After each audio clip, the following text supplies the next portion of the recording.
Ya se ha inaugurado en Madrid Fitur, la Feria Internacional de Turismo que acoge a 8.500 empresas del sector de vital importancia en nuestro país, especialmente también en nuestra comunidad autónoma y que parece plenamente recuperado tras la pandemia de hace 3 años. Las cifras de 2022 ayudan a ser optimistas. Se cerró con una actividad un 1,4% mayor que el nivel pre-COVID, aunque el peso del turismo en la economía española no es ahora tan determinante como lo era en 2019. ¿Qué tal? Buenos días. La economía precisamente es protagonista en estos días que se celebra el admirado por unos y denostado por otros Foro Económico de Davos, donde se reúnen las mayores cabezas pensantes en este ámbito junto a responsables económicos de los gobiernos de medio mundo y donde se confirma que sus previsiones no siempre se cumplen. Por ejemplo, la crisis que nunca llegó a la economía europea. El año pasado había consenso en que entraríamos en recesión, pero ahora no solo parece que la esquivamos, sino que se señala a España como cabeza del crecimiento de Europa. Los 3 próximos ejercicios, como aquel famoso disco de Supertramp, ¿crisis? ¿Qué crisis? The global economy needs today more than ever reliable partners that can be trusted, and Spain will be one of them. No hace ni un año que los analistas vaticinaban un invierno infernal para la zona euro y un 2023 en recesión económica. Pero los grandes bancos y casas de análisis empiezan a recular, aseguran que la eurozona no entrará en recesión y España tirará de la economía de los grandes países del euro durante 3 años, gracias a su lejanía del conflicto de Ucrania. Pero las buenas expectativas económicas no se traducen aún en nuestros bolsillos, que siguen afrontando una lista de la compra altísima y una inflación que merma nuestra capacidad adquisitiva. Hoy vamos a indagar hasta cuándo. También es noticia que hace pocas horas se ha producido una tragedia en la capital ucraniana, en Kiev, un accidente de helicóptero que ha acabado con la vida del ministro del Interior ucraniano, al que hay que sumar 18 víctimas más. Algunas de ellas niños que estaban en una guardería contra la que se estrelló el aparato. Una terrible fatalidad sobre la que se plantea la sospecha de si se trata de un accidente o un sabotaje de Rusia. Queda por ver también si este suceso tendrá repercusiones en la marcha de la guerra en la que Rusia ha retomado la iniciativa en los últimos días. Y la península está viviendo ya uno de los episodios de frío y nieve que nos recuerda que por fin estamos en invierno. Del mar llega una masa de aire polar que va a permanecer unos días en buena parte del país y que nos está dejando pues escenas de mal tiempo y de mucha nieve. Podría incluso nevar en cotas bajas, aunque no se espera un fenómeno tan extremo como el de Filomena de hace 2 años. Las lluvias están siendo protagonistas también en el norte de España. En Galicia, 20 ríos están ahora mismo a punto de desbordarse, lo que ha puesto en alerta a los servicios de emergencia. Y ya ha comenzado esa Feria del Turismo de Madrid, cita clave para nuestra principal industria. Veíamos hace unos minutos cómo los Reyes inauguraban la feria. También hace unos minutos en directo, en Buenos Días Canarias, veíamos cómo se inauguraba el pabellón de Canarias. El presidente canario, Ángel Víctor Torres, acaba de atender a nuestra compañera Silvia Mascareño. En ese programa ha recordado que las previsiones para la industria del turismo en el archipiélago son muy buenas. Las previsiones de plazas aéreas es que entre enero, febrero, marzo, abril, hasta Semana Santa, la temporada alta, el aumento será cercano a un 30%, por tanto se consolida el mercado internacional. Y para el verano, donde hay también un gran mercado peninsular, el crecimiento es de un 13%, que es el mayor crecimiento que hayamos tenido nunca en la serie histórica. Es decir, muy buenas previsiones que se unen a los buenos datos del año 2022, que cerramos con 14,6 millones de turistas entre peninsulares y extranjeros. Un buen año. Es posible que las empresas turísticas tengan en cuenta la reactivación del mercado chino tras la reapertura de sus fronteras y pese a los controles que la mayoría de países, entre ellos el nuestro, está ejerciendo sobre los viajeros que llegan de aquel país. China ya ha mostrado su disconformidad con la medida, ahora reacciona en defensa de sus vacunas, cuestionadas por la enorme cantidad de contagios en su país. China defiende la seguridad y eficacia de sus vacunas, considera un ataque contra su imagen, contra sus intereses, que se trate de desacreditarlas. Las autoridades del régimen aseguran que la comunidad científica ha demostrado que cumplen con los criterios de la OMS y que más de 100 países de todo el mundo han aprobado este uso de vacunas chinas.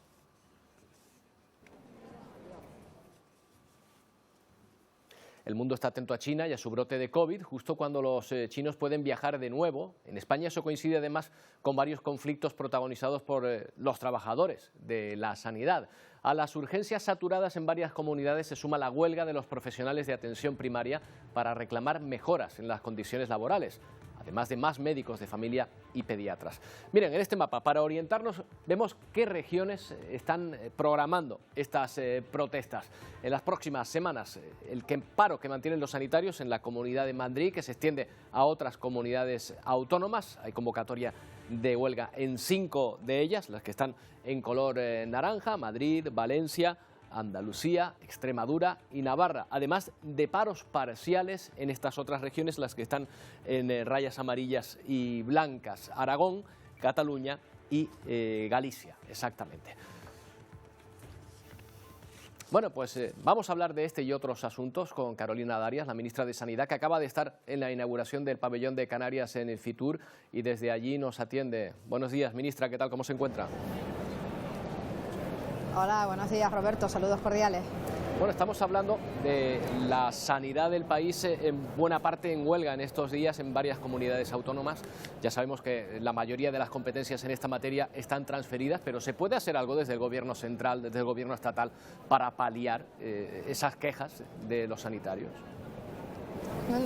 El Gobierno de España, como nunca, está aportando recursos y soluciones a la sanidad pública de este país. Estamos hablando de que en los presupuestos generales del Estado, tanto el año 22 como el año 23, vamos a destinar 1.000 millones de euros para la atención primaria, reforzando los equipos, pero especialmente en un plan de infraestructura de equipamientos en atención primaria, para mejorar los centros de salud, los consultorios, para incrementar la capacidad diagnóstica también en la atención primaria, con nuevos equipos, por ejemplo, de radiología o también de equipos de ortopanto, es decir, para seguir avanzando en la salud bucal de nuestra población, especialmente la infantil, las personas, las mujeres embarazadas, personas con discapacidad o pacientes oncológicos de la zona cervicofacial. Quiero decirle que estamos aportando soluciones y por tanto lo que queremos es seguir avanzando en ese plan de acción de atención comunitaria y primaria que nos está permitiendo llevar a cabo acciones concretas y sobre todo destinando presupuestos con carácter finalista para hacer acciones concretas y específicas que mejoren la atención primaria. Y también algo que es fundamental, Roberto, y es en el desarrollo de la capacidad de los y las profesionales sanitarios.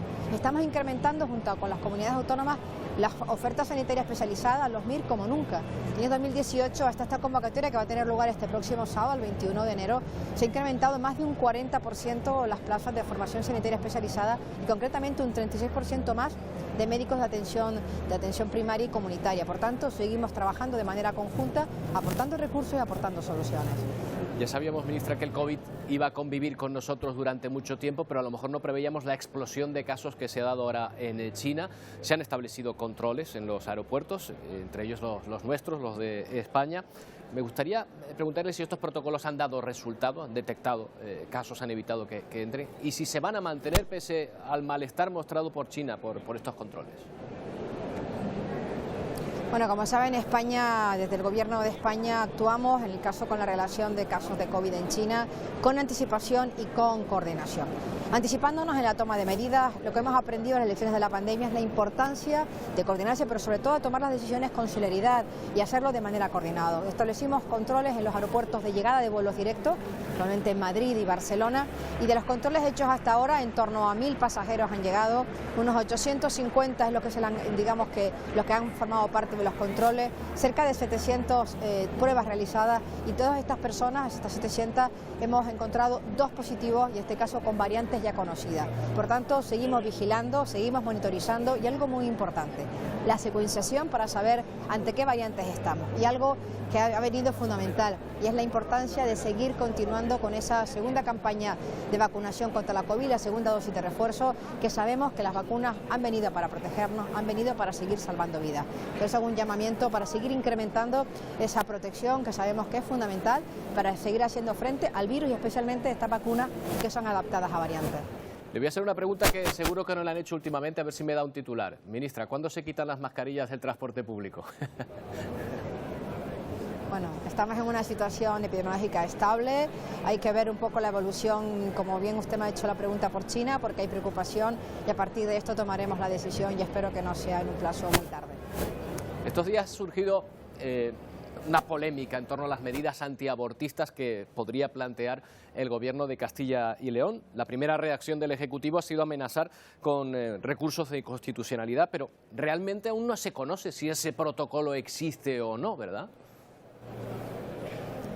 Lo que está claro es que ha habido una intención absolutamente puesta de manifiesto por los máximos responsables de la Junta de Castilla y León, por una nota de prensa que saca la propia Junta de Castilla y León diciendo que se llevan a cabo medidas, acto seguido con una rueda de prensa nada más y nada menos que el vicepresidente diciendo que estas medidas van a estar vinculadas a la interrupción voluntaria del embarazo, y a partir de ahí hemos visto la ceremonia de la confusión. Pero ante eso el Gobierno de España, desde la serenidad pero desde la firmeza, hemos actuado utilizando los mecanismos que el ordenamiento jurídico, el Estado de Derecho pone a disposición para defender la legalidad vigente, en este caso la Ley Orgánica 2/2010 de interrupción voluntaria del embarazo, para defender los derechos de las mujeres que tanto nos ha costado conquistar y llegar aquí, para decidir libremente nuestra maternidad y especialmente el Real Decreto que la desarrolla, y algo que es muy importante, es lo que vienen poniendo de manifiesto las sociedades científicas y los y las profesionales médicos, y es el manejo clínico de los casos para saber qué tipo de pruebas hacer y sobre todo cuándo, y que en ningún caso se ponga en riesgo ni la salud de la madre ni del feto. Por tanto, máxima determinación y máxima convicción para no permitir que el Gobierno de la Junta de Castilla y León cometa ninguna atropelía en relación a los derechos de las mujeres. El presidente de esa comunidad dice que no van a ser esas medidas en todo caso obligatorias, el vicepresidente sí. ¿A quiénes creen ustedes? Lo que queremos es que contesten a los requerimientos formales que le hemos hecho del Gobierno de España, bien previo a la vía contenciosa administrativa o como acordó en el Consejo de Ministros en el día de ayer, previo a la vía constitucional. Las actuaciones constituyen desde el punto de vista jurídico una vía de hecho. La ley orgánica es clara en cuanto a qué información debe darse a la mujer que decide interrumpir voluntariamente su embarazo, y tiene que ser informarle sobre las posibles ayudas que pueda recibir en el caso de que quiera continuar con su maternidad, pero especialmente el transcurso de 3 días, que es lo que establece la normativa actual. Más allá de eso, el asesoramiento médico, por supuesto, y qué tipo de interrupción voluntaria del embarazo, si es intervención quirúrgica o intervención farmacológica, no se puede ofrecer otro tipo de información que suponga coacción de la libre voluntad de la mujer que desee voluntariamente interrumpir su embarazo. Por tanto, el Gobierno de España va a actuar con la máxima firmeza, con la máxima serenidad, como digo, para defender la legalidad, pero especialmente los derechos de las mujeres para decidir libremente si quieren interrumpir o no su maternidad. Señora Darias, ¿va a pasar mucho tiempo en el stand de Gran Canaria? Lo digo por si va a ir preparando el terreno para su candidatura a la ciudad de Las Palmas. Sabes que estoy en casa siempre que puedo, mi casa es la ciudad, mi isla, las 8 islas en mi casa, Canarias. He desarrollado toda mi carrera, digamos, como responsable pública. Nací en Las Palmas de Gran Canaria, allí me crié, allí me formé, por tanto volver a casa, que siempre vuelvo, que puedo, va a ser una auténtica, digamos, entusiasmo por mi parte. Estoy muy ilusionada, estoy con muchas ganas y será cuando toque. Está casi personal, pero ¿le hace más ilusión ser alcaldesa de su ciudad que ministra? Bueno, todas las responsabilidades que he asumido lo he hecho con la máxima dedicación, me conocen bien, con una gran capacidad de trabajo. El Gobierno de España para mí ha sido un punto de inflexión, una gran responsabilidad, y lo asumiré con toda la intensidad hasta el último día que aquí esté, y para emprender luego un nuevo proyecto hermoso, y es devolverle a mi ciudad, a Las Palmas de Gran Canaria, todo lo que la ciudad me ha dado y su gente también. ¿Y cuándo suelta amarras con el Ministerio? Ministra, ¿tiene una fecha en la cabeza? Cuando el presidente lo decida, Roberto. Yo estoy a disposición con la máxima intensidad, trabajando en mis responsabilidades ministeriales y también ya dedicada a la campaña electoral. Ya a tope este fin de semana estaré en los barrios de La Paterna y también en los Tarahales, y con todos mis compañeros y compañeras, dedicando y sobre todo una campaña a pie de calle, escuchando a la ciudadanía, al pulso directo con la ciudad, con los vecinos y con las vecinas de los barrios de la ciudad, y sobre todo con colectivos y con asociaciones. Me conocen bien, saben de mi entrega, de mi trabajo, de echarle horas, pero sobre todo de tener una campaña muy cercana, muy a pie de calle, como me gusta decir, en diálogo permanente con todos los sectores. Bueno, no he soltado prenda con las fechas, lo tenemos en cuenta para cuando lo sepamos, ni con las mascarillas ni con la candidatura. Gracias, ministra. Usted pregunta qué es su obligación y yo la mía. Un placer, Roberto. Saludos cordiales. Venga, un saludo. Hasta luego.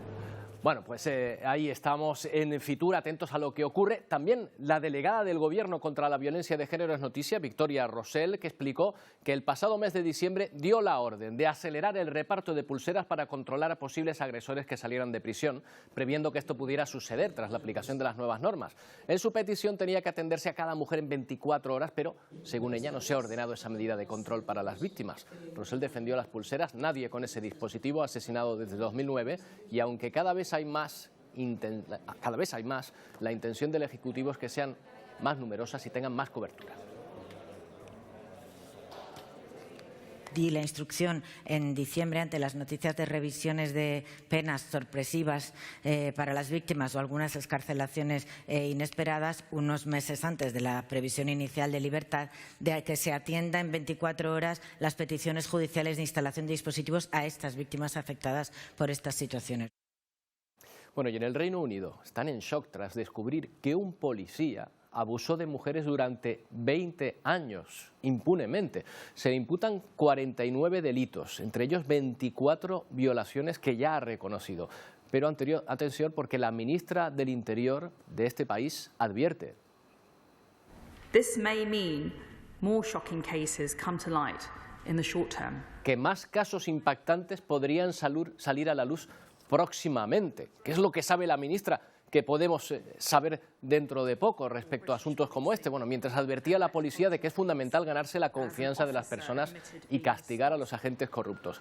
La policía de Londres ha pedido disculpas por no haberlo detectado antes y mantiene la investigación abierta. David Carrick, de 48 años, agente de la Policía Metropolitana de Londres, admite ser el autor de 48 delitos sexuales cometidos a lo largo de 18 años. Es calificado ya como uno de los violadores en serie más peligrosos de la historia criminal de Reino Unido. Conocía a la mayoría de sus víctimas a través de aplicaciones de citas y, aprovechándose de su condición de policía, se ganaba su confianza. El ya ex agente admitió haber violado a estas mujeres meses e incluso años. El inspector jefe Ian Moore aseguró que hay más víctimas que acaban de presentar denuncia tras conocerse el caso. También la portavoz de la Policía Metropolitana de Londres, Barbara Gray, ha admitido que Carrick es un prolífero delincuente sexual y que ha cometido los crímenes más horribles y degradantes. Es un devastador, asegura. Ahora son muchas las mujeres en Londres que aseguran que si necesitan a la policía, quieren que las atienda una mujer. O los que aseguran que se debe revisar a toda la policía metropolitana porque cada año salen nuevos casos. La Policía Metropolitana de Londres ha emitido un comunicado en el que detalla que Carrick ha sido puesto en prisión preventiva y será juzgado a partir del lunes 6 de febrero. Asimismo, lamenta los hechos y reconoce errores dentro de la organización que impidieron una captura más temprana. Bueno, y grandes ausencias en el Foro Económico Mundial de Davos, porque ni Joe Biden, el presidente de Estados Unidos, ni su homólogo chino van a acudir, aunque envían delegados de confianza. Quien no va a estar seguro representada es Rusia, por segundo año consecutivo no ha sido invitada. En cambio, el presidente estatal, Pedro Sánchez, ha vuelto a recibir alabanzas por sus intervenciones.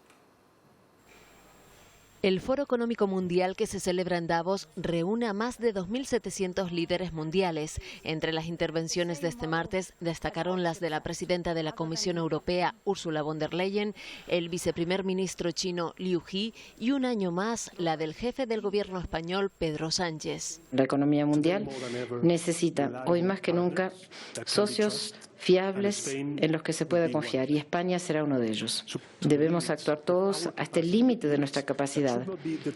Sánchez resaltó los magníficos signos de resiliencia que ha demostrado España en medio de la crisis mundial.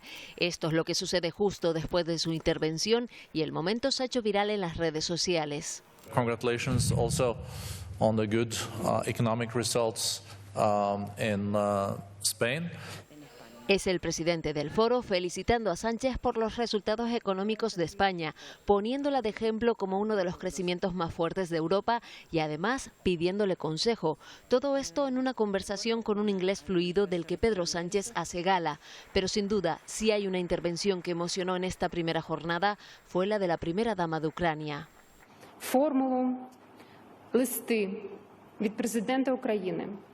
Olena Zelenska anunció que entregará una carta de su esposo al presidente chino con la intención de obtener su apoyo y poner fin a la guerra de 11 meses con Rusia. Hasta ahora, China sigue siendo un socio clave de Rusia y se ha negado a condenar la invasión de Ucrania por parte de Moscú. Bueno, pero ¿por qué es tan importante estar ahí en Davos? ¿Quién va? ¿Quién organiza este foro? Vamos a hablar con Luis Alvarado, asesor del Foro Económico Mundial. ¿Qué tal, Luis? Buenos días.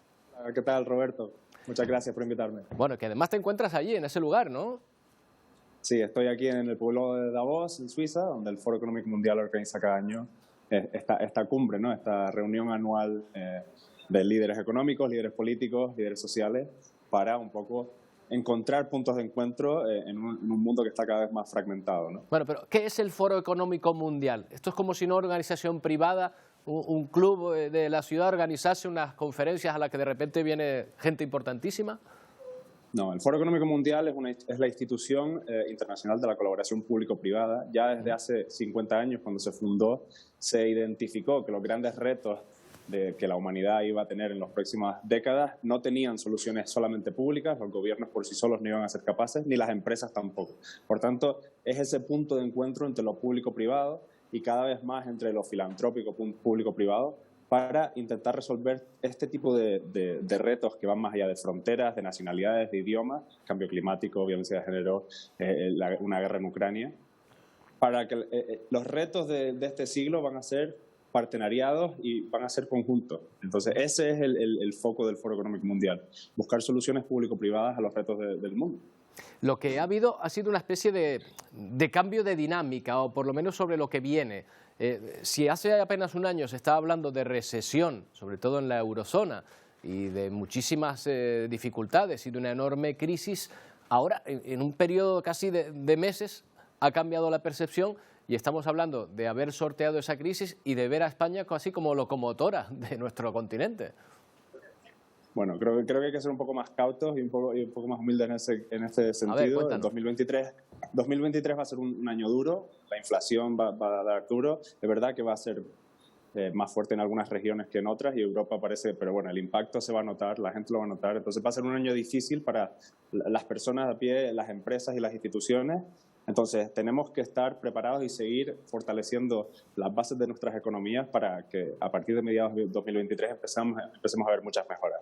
Pero es un momento muy difícil porque la guerra de Ucrania ha tenido un impacto total en las cadenas de valor de suministros a nivel energético, alimenticio. Ucrania es un país muy importante a nivel alimentos mundiales, a nivel energético, las relaciones con Rusia.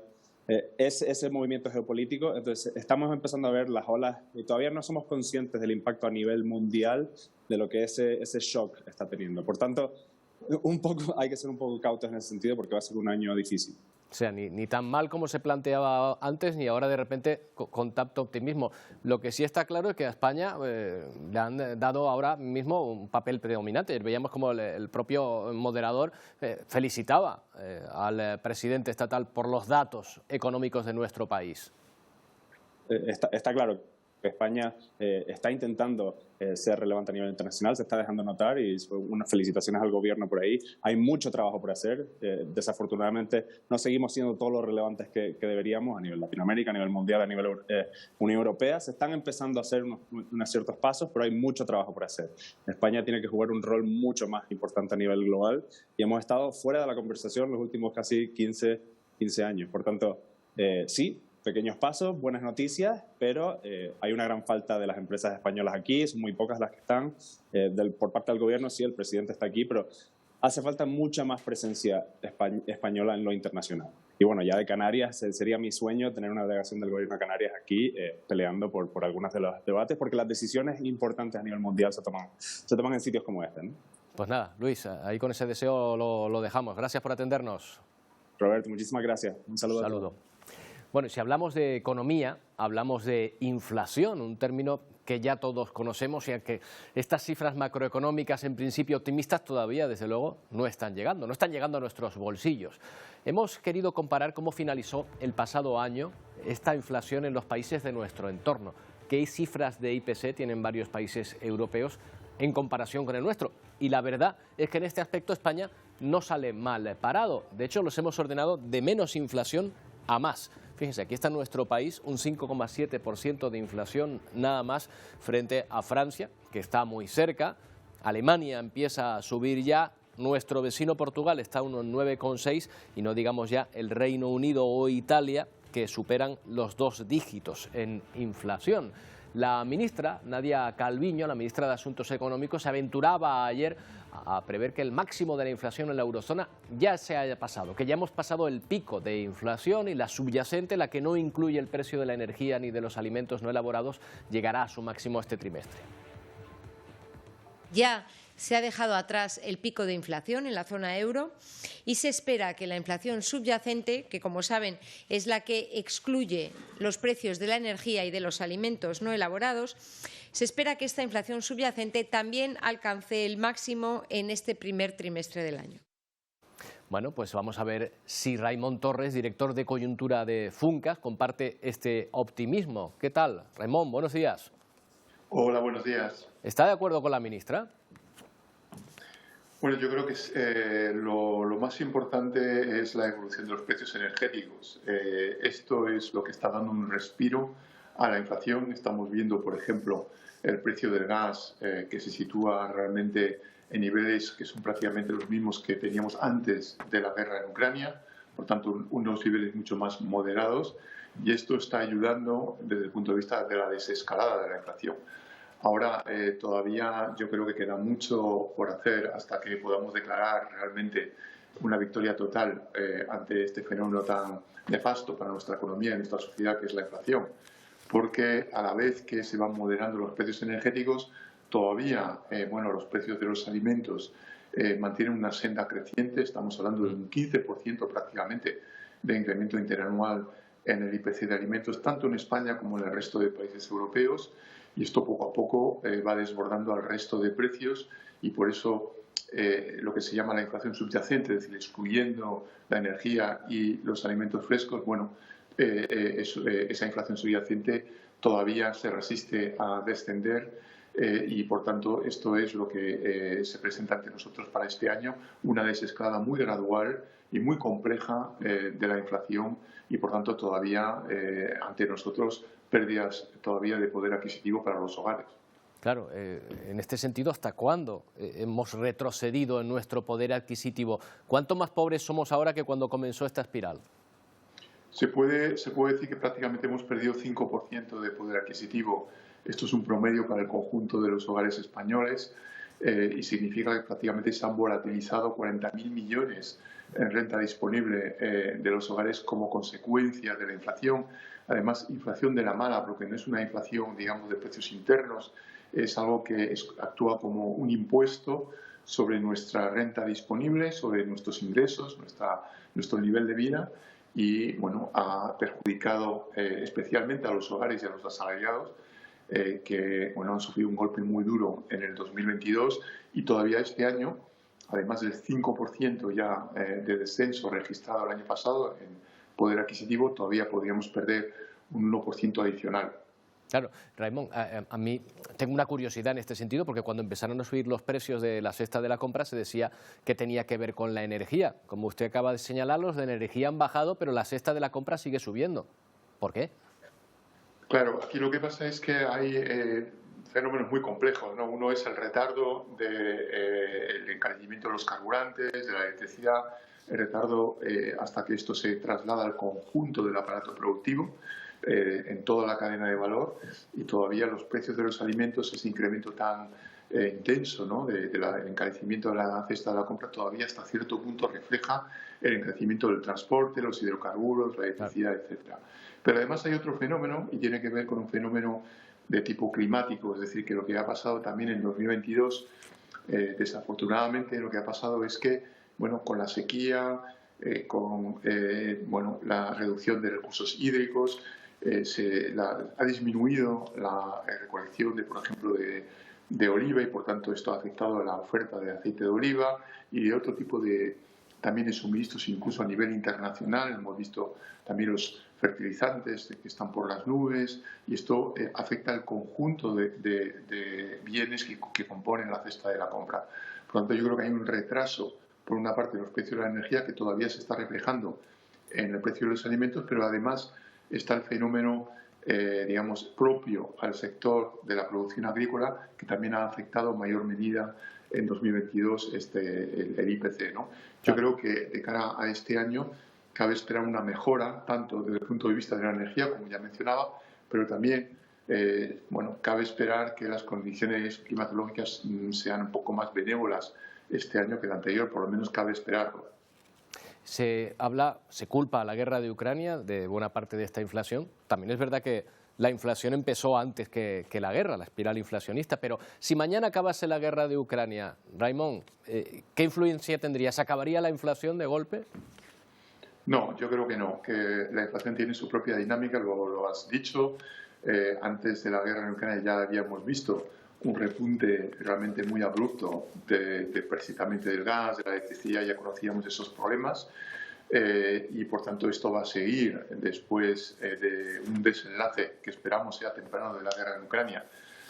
Además porque cuando el origen es un origen energético, el origen de la inflación, ya la inflación ya tiene su propia dinámica de incrementos de precios, de márgenes, de salarios y por tanto, bueno, esto sabemos en función de episodios históricos de inflación anteriores, sabemos que cuando esa dinámica ya se ha puesto en marcha, como es el caso en Europa, bueno, pues todavía para que conozcamos una inflación ya más moderada del 2%, que es el objetivo del Banco Central Europeo, pues todavía hace falta un tiempo, ¿no? Pensemos, por ejemplo, en el caso de Alemania, que es un país muy alérgico al alza de precios.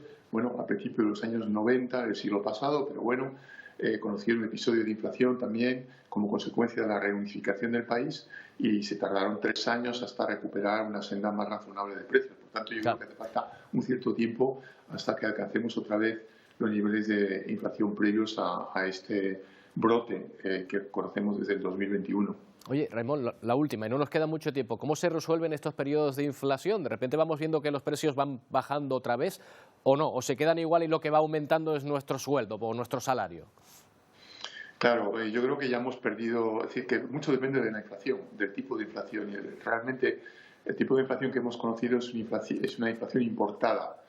Y por tanto esto no se va a recuperar nunca. Es decir, que la economía española ha perdido poder adquisitivo, lo mismo que la europea, como consecuencia de ese impuesto que viene de que tenemos que pagar mucho más caro, ¿no? Todos los insumos, los suministros, no solamente de energía, pero también de metales, minerales, etcétera, que se han encarecido en el mundo entero. Esto no lo vamos a recuperar nunca. Y por otra parte, bueno, pues está la propia dinámica de precios internos. Y por eso yo creo que nunca volveremos al nivel de precios que teníamos antes, desde luego antes de la pandemia y tampoco antes de la guerra en Ucrania, porque bueno, esto ha subido y aunque los sueldos se recuperan, así se va a quedar. Y esperemos que sea así, pues nunca van a recuperar todo la pérdida de poder adquisitivo que ya se ha producido. Bueno, pues nos vamos a tener que conformar con que no suban más, por lo menos no tan rápido. Gracias, Raimon, por habernos explicado también. Buenos días. Muchas gracias, buenos días.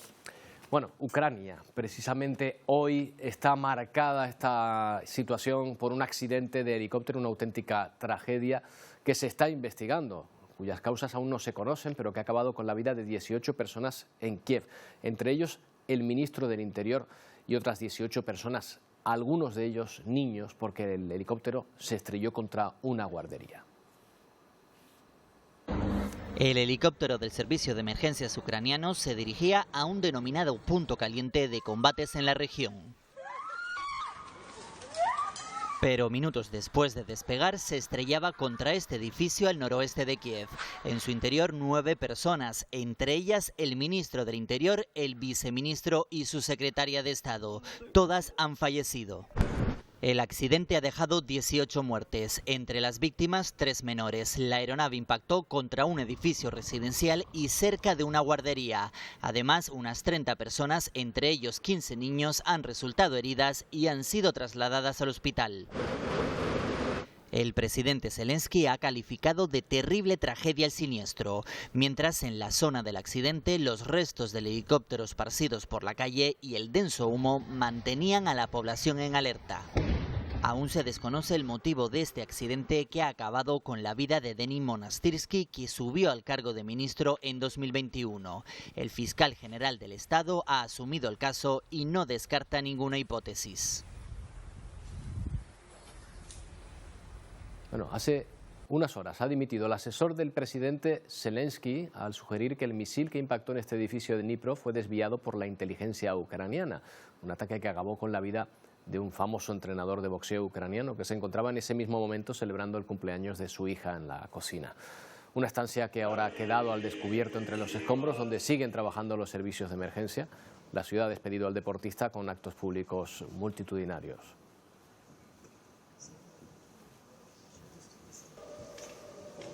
Bueno, en medio de toda esta tragedia, estamos oyendo al excomandante del grupo de mercenarios Wagner de Rusia, que busca asilo en Noruega ante el temor de ser asesinado.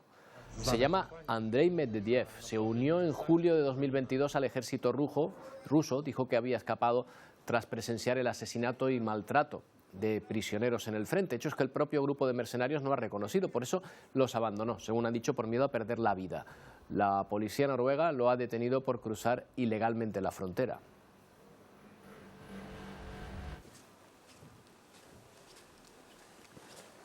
Hoy es noticia también el mal tiempo en la península. Enseguida vamos a entrar en este asunto en profundidad, pero le vamos a mostrar algunas imágenes en directo de la situación que se observa ahora mismo. Por ejemplo, esto es la capital vasca, Vitoria, Está a 525 metros de altitud.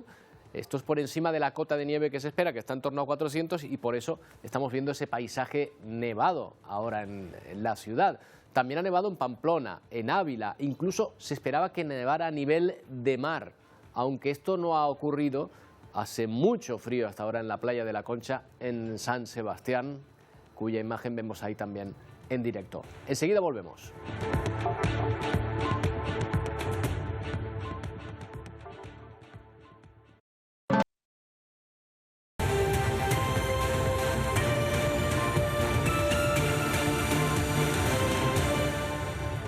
Bueno, continuamos hablando del funeral del antiguo rey de Grecia, Constantino, hermano de la reina Sofía, que ha reunido en aquel país, en Grecia, a la familia real española, buena parte de la familia real. La Casa Real ha distribuido varias imágenes y una de ellas es esta. Ya saben que en comunicación una imagen vale más que 1000 palabras, pero sobre todo cuando una institución como la Casa Real es la que traslada las imágenes que quiere que se vean, llama la atención la intencionalidad de esta fotografía, que ha dado mucho que hablar. El rey apoyado en dos reinas, en su madre, la reina emérita, la reina Sofía, y en su esposa, la reina Leticia, apoyado por ellas, de riguroso negro, contrito, y fíjese la posición que ocupa el rey emérito, totalmente separado, además prácticamente dejado de lado, desenfocado justo detrás, marcándose una distancia. Podemos ver exactamente cuál es la fotografía o la parte de la fotografía que queda de su majestad del rey don Juan Carlos, que queda separado de esta foto, ahí lo ven, y en una actitud como en la que, bueno, aparece de lado. Toda una declaración de intenciones de la Casa Real que ha dado muchísimo que hablar, porque realmente la imagen que podría haber elegido habría sido otra, la del saludo que sí hemos visto entre el rey y su padre. En este momento se abrazaron, se besaron.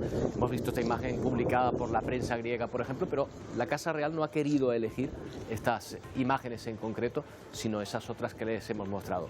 Toda una declaración de intenciones por parte de la Casa Real, si efectivamente es lo que pretendía con esa imagen.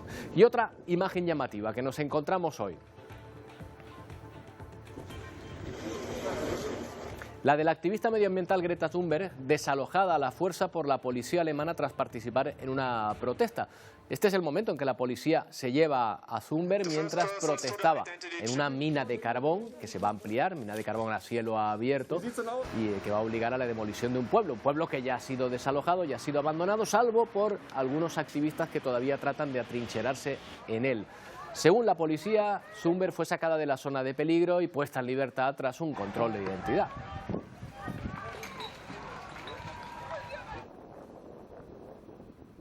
Novedades en el caso Qatargate, del escándalo de corrupción que salpica al Parlamento Europeo. Este martes, el ex eurodiputado sospechoso de estar en el epicentro del caso ha firmado un acuerdo con las autoridades belgas por el que admite su participación en los sobornos y se compromete a colaborar para esclarecer la investigación. Panzeri firma el llamado acuerdo de arrepentimiento, donde se compromete a compartir detalles del modus operandi de la presunta red de corrupción, las estructuras financieras y los acuerdos con otros países en función de esa corrupción. Una presunta trama cuyo objetivo, recordarán, era influir en la elaboración de las políticas de la Unión Europea respecto a este país, a Qatar. Y mientras vamos sabiendo cómo era el modo de vida del mafioso detenido Matteo Messina después de 30 años tras búsqueda y captura. Los carabineros están mostrando cómo vivía, un apartamento donde residía muy cerca de su ciudad, que creen que fue el último escondite que utilizó, al menos durante 6 meses. Allí encontramos muebles de lujo, artículos carísimos, que es lo que ha trascendido hasta el momento. También nos siguen llegando nuevas imágenes, como esas que veían, que corresponden al momento en que acudía al hospital donde fue detenido, o estas otras instantáneas que acaban de ver justo el momento en que era trasladado en helicóptero a prisión. A pesar de su enfermedad, los fiscales ya han dicho que Messina Denaro está lo suficientemente en forma para entrar en prisión, donde va a continuar su tratamiento contra el cáncer. Pesan sobre él 20 cadenas perpetuas por diversos asesinatos.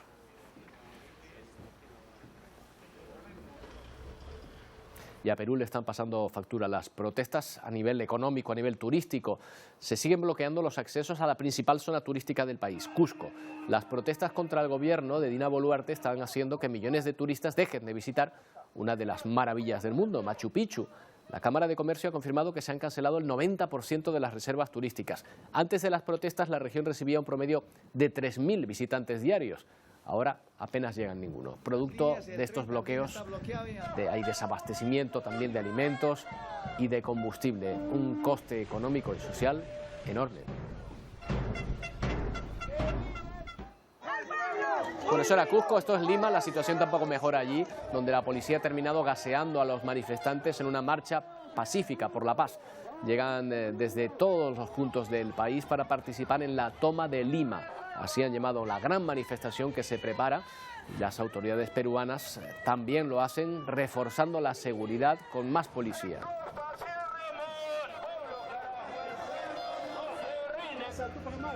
Y seguimos de cerca el drama de miles de migrantes venezolanos que siguen en tierra de nadie, a la espera de llegar a Estados Unidos, huyendo de la miseria de su país. La mayoría permanece en la frontera de México.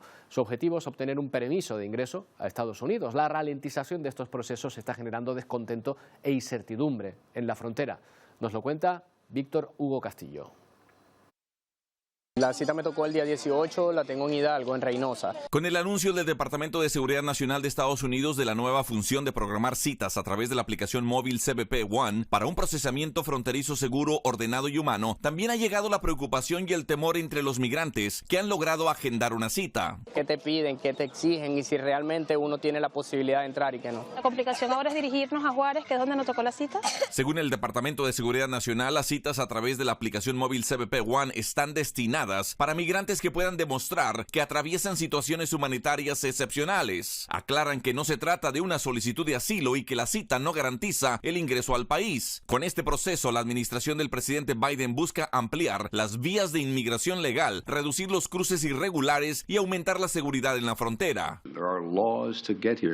Pero los miles de migrantes venezolanos en Matamoros ahora tienen el desafío de trasladarse a diferentes puertos de entrada a lo largo de la frontera, lo cual dicen implica estar expuestos a los peligros, robos y secuestros en México e inclusive sufrir abusos de algunos agentes de inmigración en ese país. Los amenazan, le dicen que tienen que pagar dinero para dejarlo seguir y entonces si no tienen, se lo llevan. Joandra con sus hijas tiene fe y esperanza en el proceso. Por el sueño americano, una mejor vida por nuestros hijos, un mejor futuro que es lo que buscamos todos. Víctor Hugo Castillo, Voz de América, Matamoros, México. Aeronaves no identificadas amenazan el espacio aéreo de Estados Unidos. Vaya titular, ¿eh? Pero es que los norteamericanos han reportado 510 registros en los últimos meses. Muchos parecen globos, pájaros en algunos casos, pero el misterio continúa sobre buena parte de los avistamientos, que se ha incrementado casi en un 50%.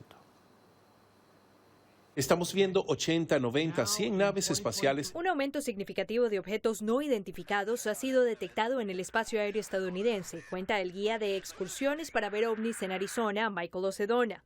Reportes oficiales del gobierno estadounidense destacan que en 2022, 510 fenómenos aéreos no identificados, UAP por sus siglas en inglés, fueron detectados en zonas restringidas como bases militares y nucleares. La cifra no es comparable con otros registros, pues tan solo un año atrás el Pentágono creó una oficina para recolectar oficialmente estos datos. La recopilación de más y más datos nos permite ser un poco más rigurosos en cuanto a cómo actuar después de investigar estos incidentes. Nick Pope, exfuncionario del Ministerio de Defensa británico encargado de investigaciones de ovnis, dijo a La Voz de América que la presencia de estos objetos pone en riesgo aspectos de seguridad nacional y del espacio aéreo. Podría ser extraterrestre y bueno, no hay evidencia de que eso es el caso, pero tampoco se ha eliminado esa posibilidad. Estos objetos están siendo vistos por pilotos militares todo el tiempo, rastreadas en radares, registrando velocidades, maniobras y aceleraciones que no podemos igualar. Laura Sepúlveda, Voz de América. Bueno, es lo que nos falta ya, decir que llegan los extraterrestres. Pedro, Wendy, ya tendríamos un programa hecho de varios días, ¿eh?